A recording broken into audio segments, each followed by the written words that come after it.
Hi friends, நாம் இப்போது ராஜ்மா எப்படி செய்கிறதுன்னு பார்ப்போம். இது ஒரு 7லேருந்து 8 மணி நேரம் ஊற வைக்கணும். ஊற வச்சதுக்கப்புறம் ஒரு 2 டம்ளர் இல்லை 3 டம்ளர் தண்ணி வச்சு கொஞ்சமாக கல் உப்பு போட்டு ஒரு 6லேருந்து 7 விசில் வைக்கணும். இது நல்லா வேகணும், அதனால் ரொம்ப டைம் எடுக்கும் வேகிறதுக்கு. அதனால் ஒரு 7-8 விசில் வைக்கணும்.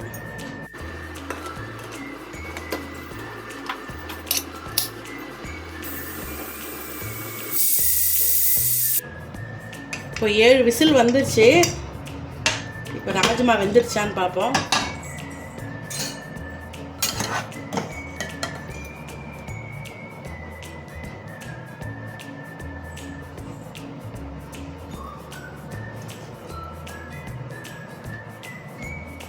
வெந்துருச்சு. 7லேருந்து 8 விசில் வைக்கலாம். 8 மணி நேரம் ஊற வைக்கணும், அப்போ தான் அது வேகும். இப்போது கடாய் வச்சுருக்கேன். கடாய் ஒரு பக்கம் சூடாகுது. இப்போ தாளிக்கிறதுக்கு பிரியாணி இலை, சோம்பு, ஒரு மராத்தி மொக்கு, ஒரு பட்டை, 3 கிராம்பு, 2 ஏலக்காய். இது நான் இப்படி போடுறேன். உங்கள் வீட்டில் கரம் மசாலா பொடி இருந்தாலும் இதுக்கு பதில் நீங்கள் பொடி கூட சேர்த்துக்கலாம். இப்போ கடாய் சூடாயிடுச்சு. இப்போ நம்ம இதில் எண்ணெய் போட்டுக்கலாம்.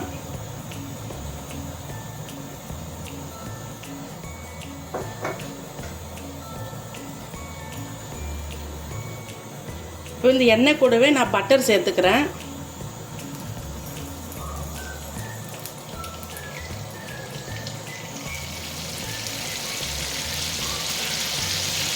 பட்டர் போட்டு செஞ்சிங்கன்னா நல்லா டேஸ்ட்டாக இருக்கும். அதனால் நீங்கள் இது பட்டர் போட்டு செய்யுங்க. இந்த தாளிப்பு எல்லாமே இதில் சேர்த்துடலாம்.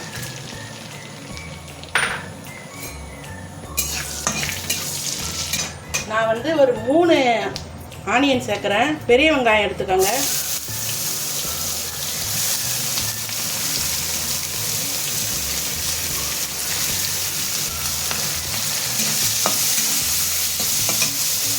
கூடவே கொஞ்சம் கொத்தமல்லி கருவேப்பிலை.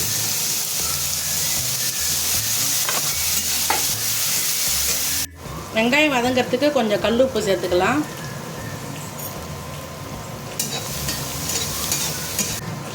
வெங்காயம் ஓரளவுக்கு நல்லா வதங்கியிருக்கு. இப்போ இதில் இஞ்சி பூண்டு பேஸ்ட்டு போட்டுக்கலாம். 2 ஸ்பூன் இஞ்சி பூண்டு பேஸ்ட்டு போடுறேன்.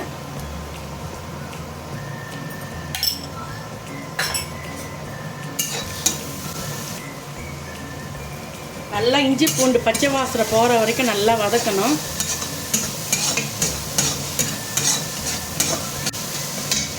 நான் நல்லா பழமாக பார்த்து 2 தக்காளி நல்லா அரைச்சி வச்சுருக்கேன். இப்போ இந்த ஸ்டேஜில் நம்ம இந்த தக்காளி இதில் சேர்த்துப்போம்.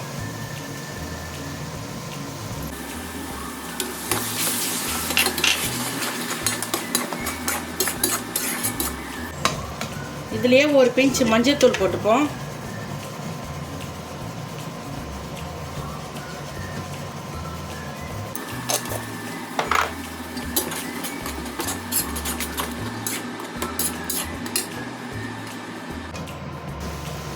ரெண்டு பச்சை மிளகாய் சேர்த்துக்கலாம்.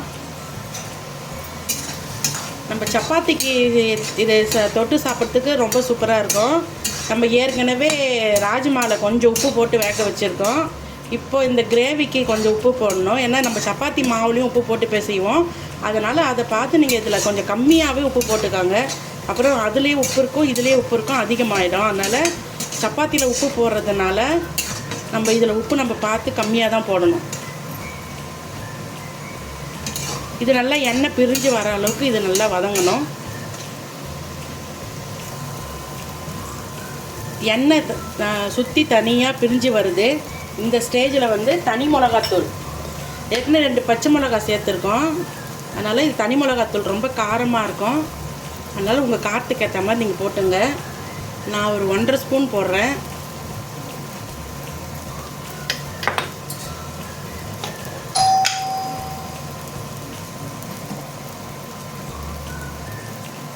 தனியாத்தூள் ஒரு 2.5 ஸ்பூன் போடுறேன்.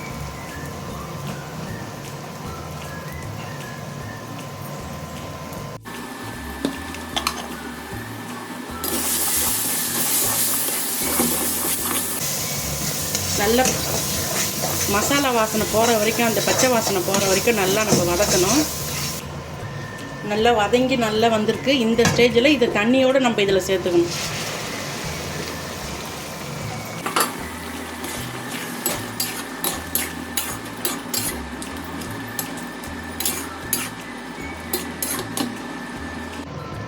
நான் வந்து இது வந்து ஒரு 4 பேர் சாப்பிட்ற அளவுக்கு செஞ்சுருக்கேன். இன்னும் கொஞ்சம் தண்ணி இதில் சேர்த்துக்கலாம். எல்லாம் கலந்து விட்டுட்டு இந்த ஸ்டேஜில் உப்பு காரம் எல்லாம் சரியாக இருக்கான்னு பார்த்துக்கோங்க. இது நல்லா நம்ம ஒரு ஆஃப் ஃப்ளேமில் ஒரு 10 நிமிஷம் நல்லா கொதிக்க விட்டோம்னா தனியாக எண்ணெய் பிரிஞ்சு தனியாக வரும்.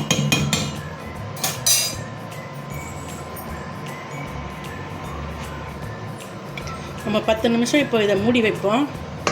10 நிமிஷம் வரைக்கும் நம்ம ஆனால் நடுவில் திறந்து கிளறி விடணும், அடி பிடிச்சிடும் இல்லைன்னா. இப்போ ஓப்பன் பண்ணி பார்ப்போம்.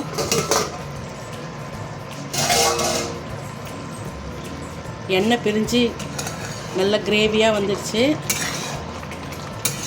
அவ்வளோதான், நம்ம ராஜ்மா ரெடி ஆயிடுச்சு.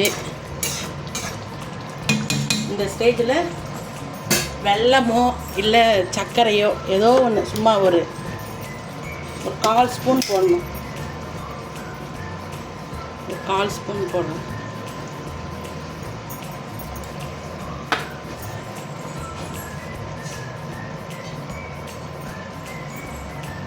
கொத்தமல்லி போட்டுக்கலாம். நீங்களும் உங்கள் வீட்டில் செஞ்சு பாருங்கள். இதில் வந்து புரோட்டீன் அதிகமாக இருக்குது. எல்லாருக்குமே இது உடம்புக்கு ரொம்ப நல்லது. அதனால் நீங்கள் செஞ்சு சாப்பிட்டுட்டு எங்களுக்கு கமெண்ட்டில் சொல்லுங்கள். சப்பாத்திக்கு ரொம்ப சூப்பராக இருக்கும். அவ்வளோதான், நம்ம ராஜ்மா கிரேவி ரெடி. லைக் பண்ணுங்கள், ஷேர் பண்ணுங்கள், சப்ஸ்கிரைப் பண்ணுங்கள். தேங்க்யூ.